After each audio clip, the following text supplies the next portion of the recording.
आज दिनांक 5 नवंबर 2024 भोजपुरी इंडस्ट्री रूपी बगिया से स्वर कोकिला सरधा सिन्हा जी सदा के लिए इस बगिया को छोड़कर चली गई।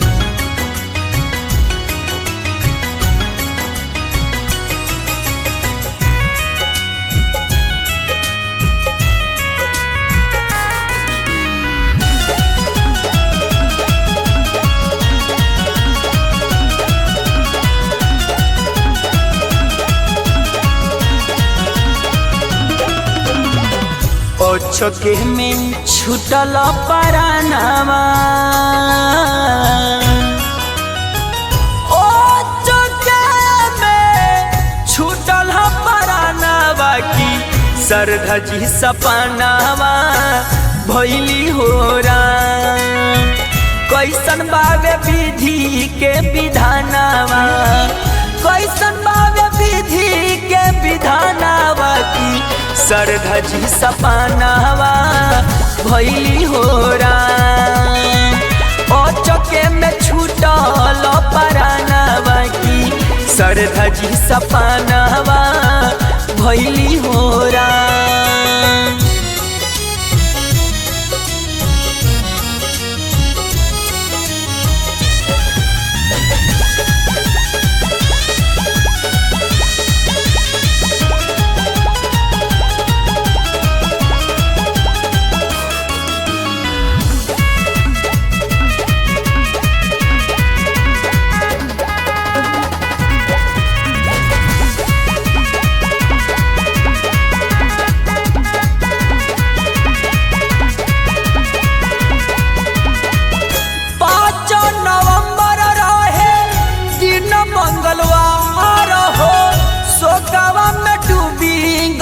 पूरा बिहार हो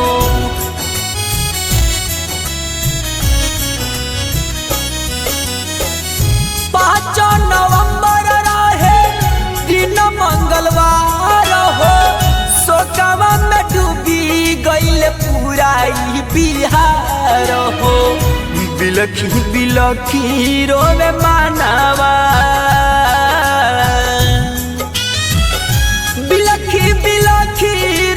मानवा की सरधा जी सपनावा भइली हो राम।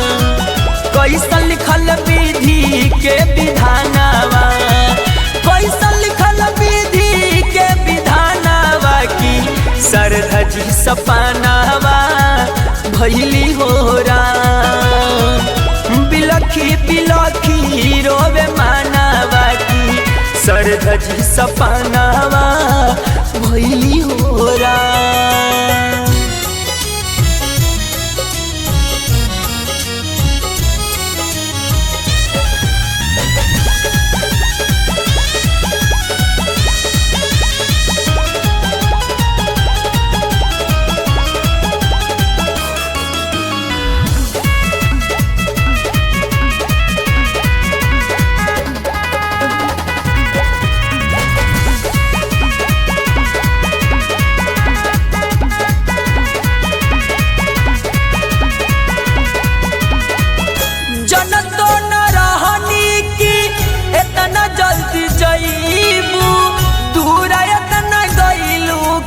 कबो नहीं आईबू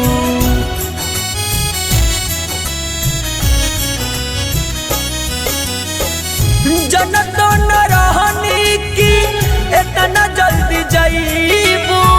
दूर इतना गईलू की कबो नहीं आईबू। रोई रोई गावे मूर्ति लालो, रोई रोई गावे मूर्ति गानावा की सरधा जी सपनावा भइली हो राम। कैसन लिखल विधि के विधानावा, कैसन लिखल विधि के विधानावा की सरधा जी सपनावा भइली हो राम।